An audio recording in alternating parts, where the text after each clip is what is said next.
There we go. Okay. All right, good. So let me put my phone over here so we could have a discussion. Okay, so on this edition of Clash and Nash, we have a guest, Yehuda. Yehuda, how are you doing, sir? How are you doing? I'm good. How are you? I I'm good. I got in contact with your work through Rafi Prinsky because I was on his podcast, as you know, and we were having a deep discussion about the state of Israel. What is the future of this state of Israel?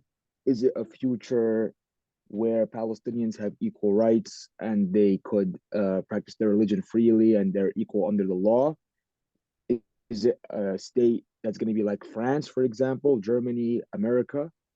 Or is it going to stay the status quo? So we're here to question three questions I want to ask you. What is a Jewish state, number one? Number two, where do the Palestinians and the Muslims fall into it? Number three, where do you see the future between the Palestinians and the Israelis on everything, economically, politically, religiously, both domestically in the Holy Land and outside the Holy Land? So the floor is yours. Okay. Well, first of all, just so I understand, when you that third question, are you asking me what my ideal is, or what do I think is possible? Where do I think things might? You could give both. We could because me when I started the podcast, I like to be a realist because I Mhm. like to see where things are actually going. Mhm. I actually spoke with Rudy yesterday because he's in New York. I was able to meet him and we had the discussion. He has a vision, obviously, but I like to be realistic, and I also like to be what you will call it, not hiding anything from the audience because we've been sold the last 30 years this pipe dream, the Oslo Accords, and it caused a lot of problems, and a lot of people were let down by the Oslo Accords. Sure. Many things occurred. Obviously, we had the assassination of Itzhak Rabin, and then from there it went downhill. So what I want to tell my Muslim and Arab audience is the reality on the ground. How can it be changed to a better situation? Mhm. And how can we make it better for everybody? Because we have to face the facts on the ground, but at the same time, we have to be just. Mhm. That's what the Palestinians have been saying for the last 75 years. We have to be just. So the So floor is yours. I'll share with you my thoughts. First of all, your first question is, what is a Jewish state? Right. Yes. Now, it's interesting to me that you asked that in such a straightforward manner because, and I think that's interesting only because my people haven't really figured out definitively what that means. We've had a state for almost 75 years that we say is a Jewish state, but I'm not sure that it's really the only type of Jewish state that could exist. I think what we actually have now is really much more of a European style nation state with a lot of Jewish decorations. And I think that Jewish decorations, are really too Jewish for a lot of Palestinians, and they're not Jewish enough for certain sectors of Israeli society who want a Jewish state. So Mm-hmm. I would say that right now, the Jewish character of the state of Israel is very hard but very shallow. And what I would like to see is for it to become soft and deep. Soft in that Palestinians or other non Jews here don't even notice it's a Jewish state, but deep in that every Jew who's actually received like a real deep Jewish education would see the Jewishness everywhere in all the policies and all the institutions. So, a question: when you say Jewishness, because I'm trying to understand this, right? Because I talk to many Israelis across the board, from the left to the right, off camera, on camera, that the problem, like for example, right? I'm going to give you an example. When you look at the history of the world, right? When you ask Muslims, you go to a Muslim, like, what is an Islamic state? They're gonna tell you an Islamic state is a state, Muslim majority, run by Quran and Sunnah, not democracy, not communism, not monarchy like we see today, not dictatorships. Run the Quran, Sunnah is the supreme law, not the constitution. Mhm. So that's what I tell people. That's the clear cut, the Quran and the Sunnah. When I talk to Jews, now depends what kind of Jew you're talking to, right? When I talk to Jews on the left, they're going to say, "Oh, a Jewish majority state." Mhm. meaning a Jewish majority state that is democratic run, and the Jews call the shots. I'm like, okay, but the laws of Judaism is clear. So when I think, me personally, when I think of a Jewish state, right? Or you could, I think of the state. Well, not, I wouldn't say Jewish state, but a religious state. I think of that the kingdom of David and Solomon, Mhm. that kingdom Mhm. where God's law was the law. Obviously, it wasn't the whim of the people, and justice was the law of the land. That's why the kingdom of Israel in the Quran, it says they were a superpower because they followed God's law. Number one, and number two, they established justice on earth. The current state of Israel, ever since the inception of it, in my opinion, because I researched the founders, they weren't religious at all. They were atheists. Even the founder of the Zionist movement, Theodor Herzl, wasn't religious himself. So when Muslims look at this history and we see that what we our argument is basically, okay, these people say that God promised them the land, but yet they don't believe in God, which we see as a problem. That's number one. Number two, with the current Israeli administration, what I see is the Palestinians do not want to be ruled as second, third, or fourth class citizens. We want to be free, like the Israeli counterparts, and we just don't want to handle the current status quo anymore. The current administration, unfortunately, we've seen a lot of racism from them. We've seen a lot of discrimination tenfold against the Palestinians when it comes to our freedom of movement, our access to Masjid al-Aqsa. Politicians like Ben Gavir and then the other guy, I can't pronounce his name, Stamenich or whatever his name is, openly recently they came out and they had a meeting in Paris saying, oh, we have to expand, because he had like a map of Jordan or a part of Syria or wherever it was.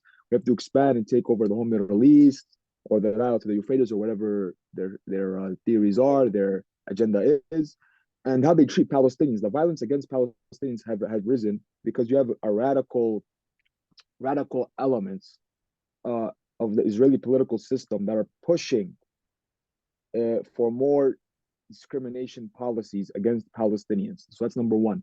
Number two, I think Israel is having a clash in itself today. We see it very clear.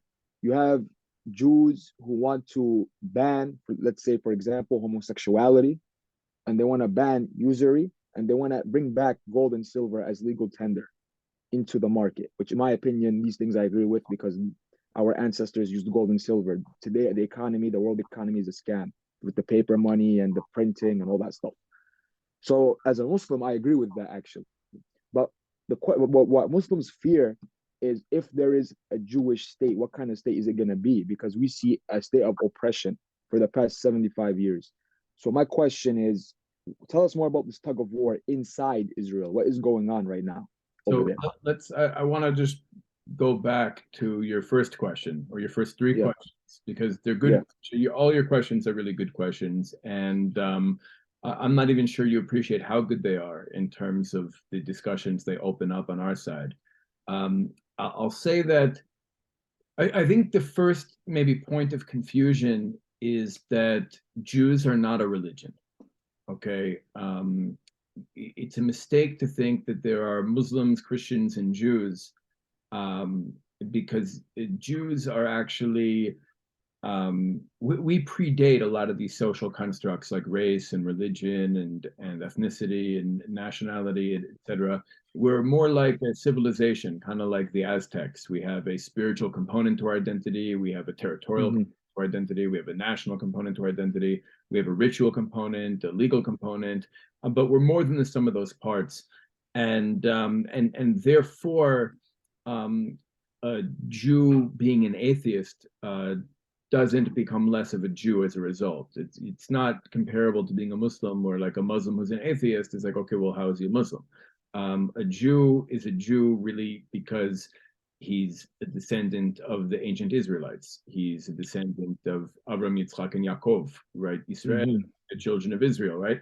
Of the 12 Mm-hmm. tribes of Israel. Like I, for example, I'm a Kohen. I'm from the tribe of Levi. I'm also from the tribe of Levi. Actually, has four sub tribes: Gershon, Merari, Kahati, and the Kohanim. The So these three. are like clans within the tribe. Right, right. The clans within the tribe. Okay. There are two tribes that have sub tribes. Like Yosef has two sub tribes, Ephraim and Menashe. Levi has four sub tribes. I come Okay. from the Kohanim. I'm a Kohen. That's why I'm called Yehuda the Kohen. I'm a direct descendant of Aharon, the brother of Moshe, the brother. Moses. Yeah. So his brother Aaron Okay. is my great great great great great grandfather. So my question to you is this then, because you said that basically the Jews are a civilization. Yeah. So my question to you is this, because we have three requirements, right? Palestinians, if they took a DNA test, which in my opinion, this is something I discovered recently. If every Palestinian in the West Bank or in what is today Israel or Arabs in general were to take a DNA test, they're gonna find that their ancestors are Jewish. So my question is this: if religion doesn't play a role, let's say, like the I religiosity didn't of say it people. didn't play a role. I just began my explanation. I'm sorry. You asked great questions and they have long Yeah, answers. Um, got you. Okay, okay. so I'll tell you what happened. Continue. Because I think it's important.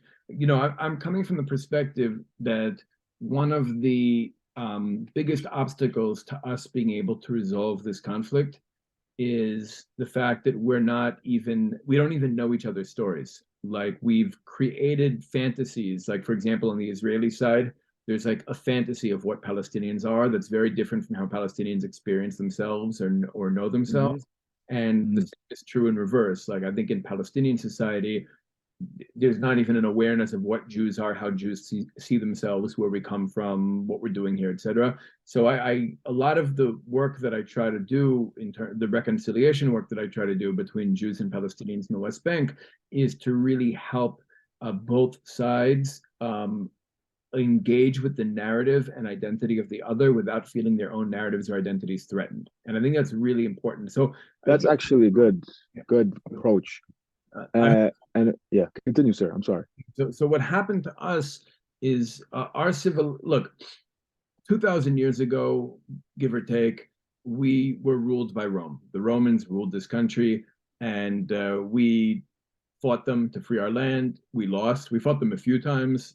We lost, and basically, by the year 135, when the last of our big revolts ended, the Romans decided to really like destroy us, and we basically our chachamim. How do I say what chachamim in English?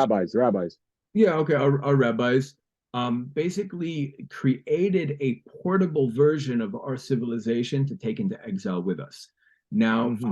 for roughly 1,700 years, Jews all over the world basically self-identified as Palestinian refugees.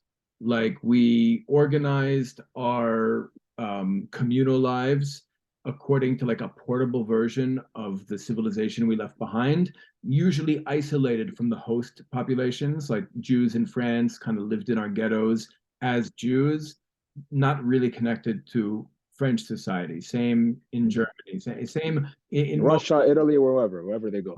And I'm going to focus a little bit on the Jews who are in Europe, the Jews who we would today call Ashkenazim, Mm-hmm. because first of all, because we were really my family are Ashkenazim, like my family were in Europe. We were really cast into the belly of the beast. Like we basically, we had fought Rome. It was like a war between us and Western civilization. And when they defeated us, they kind of took us really as slaves and gladiators. They brought us to Rome, and from Rome we ended up migrating to places like Russia and France and Germany, etc.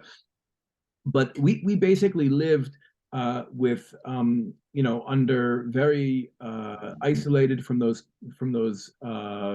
peoples, and also very much at their mercy, often persecuted, sometimes for Christian reasons, sometimes for economic reasons, sometimes for racial reasons. It Could be changed, anything. evolved. But we suffered many, many, many layers of traumatic persecution and colonization in Mm-hmm. Europe. And what ended up happening around the time of the French Revolution was, especially in places like France and Germany, the governments offered the Jews inclusion. They offered the Jews whiteness. They offered the Jews an opportunity to become French and German and all we had to do was rebrand our own identities. So we saw ourselves as a refugee population that was really determined to go back to Jerusalem. Suddenly we became Germans with a religion called Judaism. This is really I have the a question though. I have a question for you. My question, don't you think that when the Jews became more inclusive, they had the goal to eventually use that inclusiveness to return to the Holy Land? Mhm. So, for example, let me give you an example. And also, there's another part of the puzzle that's missing, in my opinion. Spain, when the Mhm. Muslims ruled Spain, Mhm. and they protected the Jews for that for 1,400, 1,300 years to be specific. Right, until the But Christians took over. yeah, but the Jews in Europe, since we're going to talk about them, the Ashkenazis, because there's this narrative in the Middle East. I want your take on it.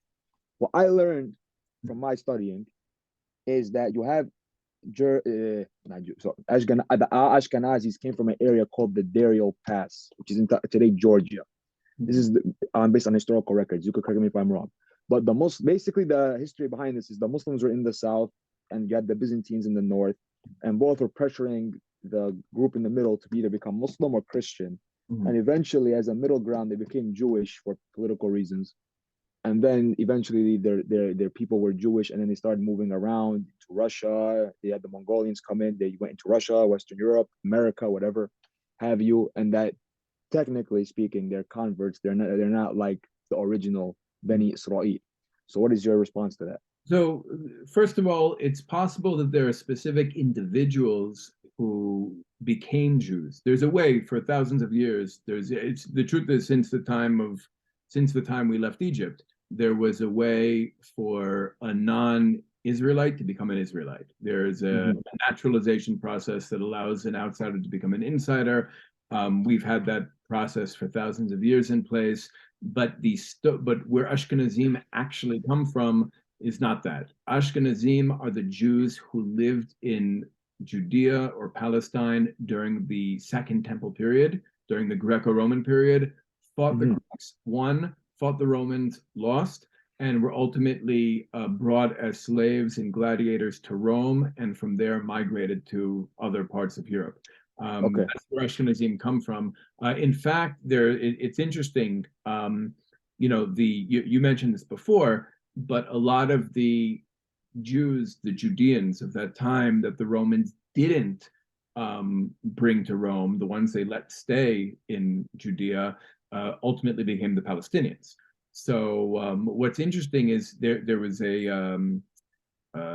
study a few years ago, I remember, where they found that Ashkenazi Jews and Palestinians share a closer genetic link than Ashkenazi Jews and Mizrahi Jews. I think I read this already for times of Israel. They did the DNA test, and it came back that we are related. No question about that. So But specifically then, Ashkenazi Jews, yeah, it was specifically Ashkenazi Jews because the Ashkenazi Jews are essentially um, and Sephardi Jews are essentially the Jews who were in the Holy Land during the Second Temple period, whereas what we call Mizrahi Jews, the Jews who lived in Egypt, Syria, Yemen, Iraq, Persia, Babylonia. When I say Afghanistan, Pakistan.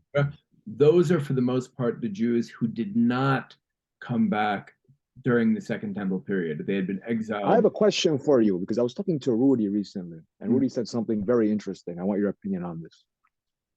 Rudy told me when the tribes of Israel split, because he says the current people who are in Israel today, there's only two tribes right now, according to him. You could disagree with him.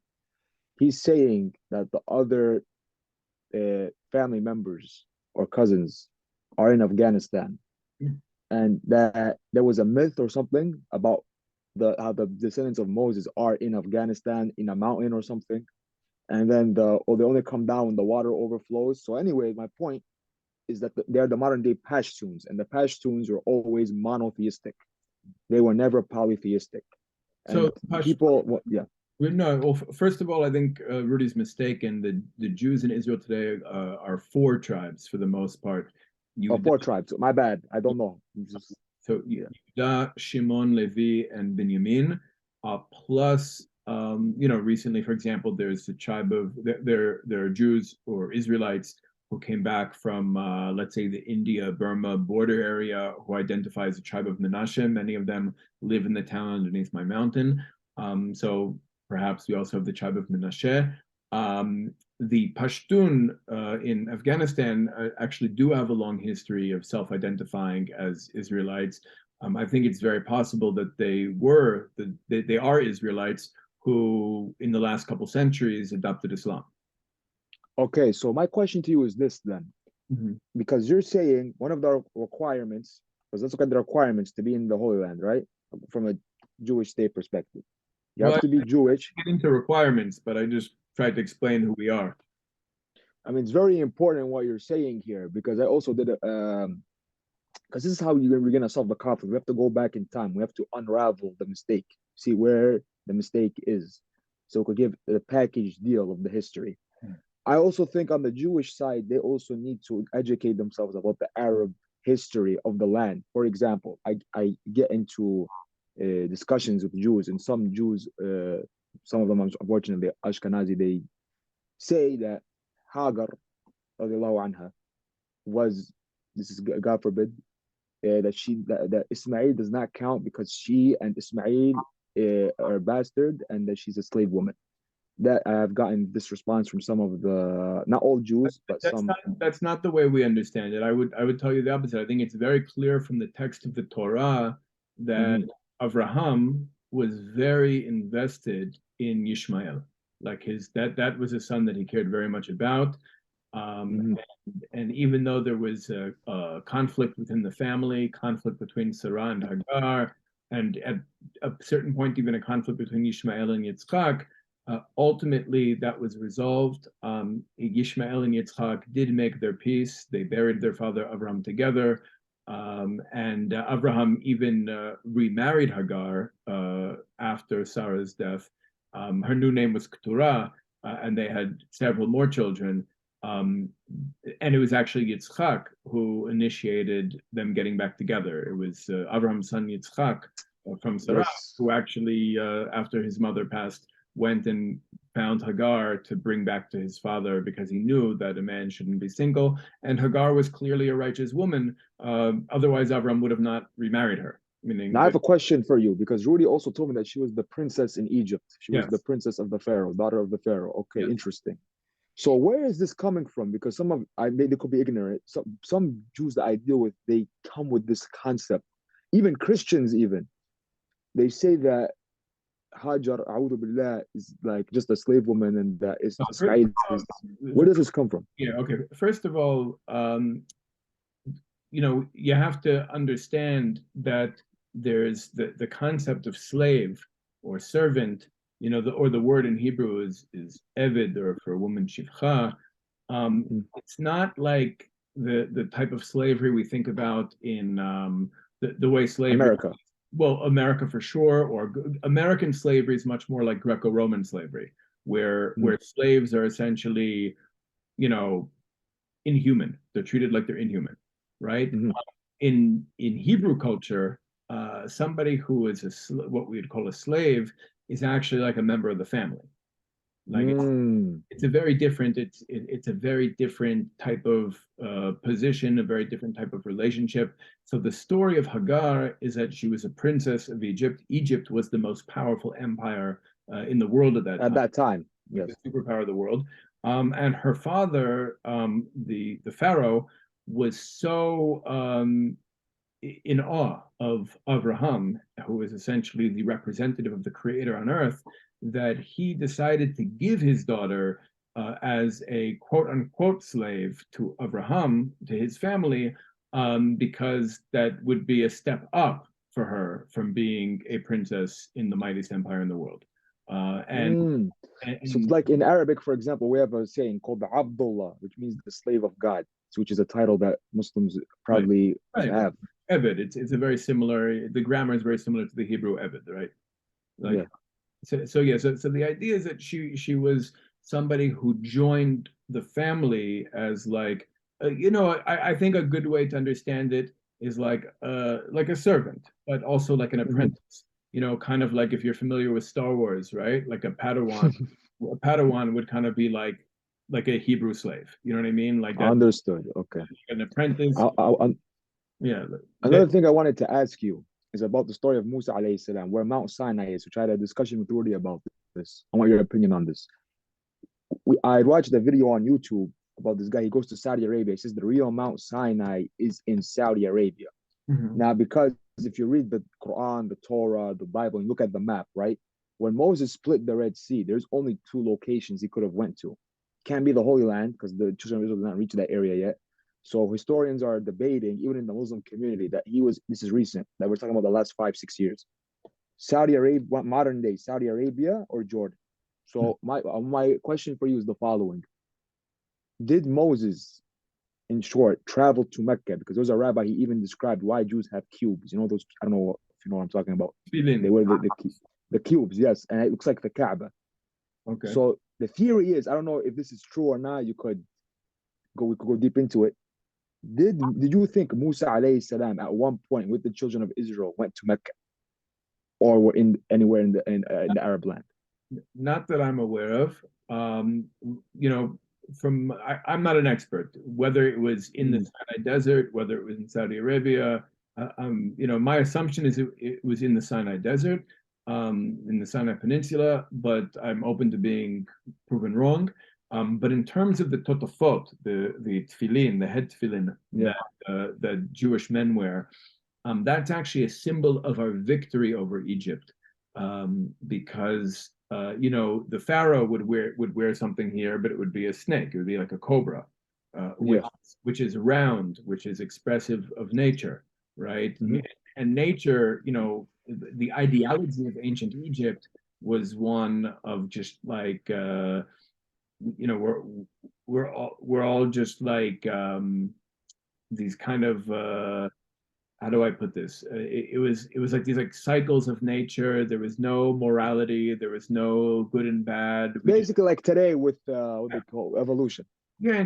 In capitalism today, in capitalist society, you have this just like survival of the fittest, social Darwinism. The strong overcome the weak. The masters overcome the slaves, and Yes. that's just like the way the world worked. We took that and we turned it into straight lines because a straight line is about purpose and clear moral objectives. And so It's we like basically, in the ayah in the Quran, Surah Al-Fatiha, Sirat al-Mustaqim, the Sirat, stay on the right path.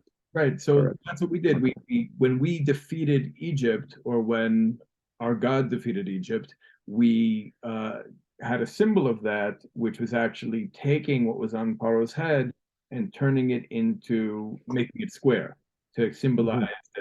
that we have a different ideology. We have a different way of looking at the world, a different way of understanding how the world works. And inside that square, we have passages from our Torah. We have like parchment inside from the Torah. Okay. We also have one on our arm. So that's basically what that's about. Now, in terms of your question regarding Jewish state, you know, the Torah that we received when we left Egypt at Sinai, wherever Sinai was, um, Hmm.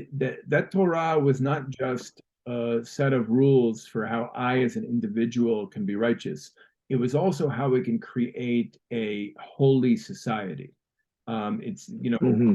like, because our mission is to be a mamlechet kohanim v'goy kadosh, like a kingdom of priests and a holy nation. We're commanded to be Hmm. a holy nation.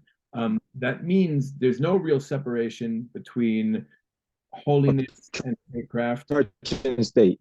right? It means our business dealings have to be holy, our marital relations have to be holy, our army has to be holy, our economy has to be holy, and the Torah tells us how to create an economy that's just. And our Torah tells us how to treat the non-Jew in our society in a way that's just. Now, these are all things that I think we need to have. Now, part of our problem is that the last time we had the opportunity to create our own society was 2,000 years ago. So we have Hmm. to kind of look at these things and figure out how they apply in the 21st century. How can you actually create a holy society? Ultimately, look, we're like I said before, we're a deeply colonized people.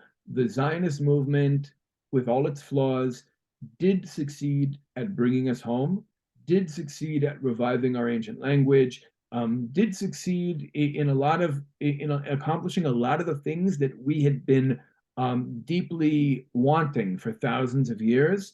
but it was Mhm. also imperfect, and it also created a lot of injustices for other people who were here, and that needs to be obviously recognized. Corrected.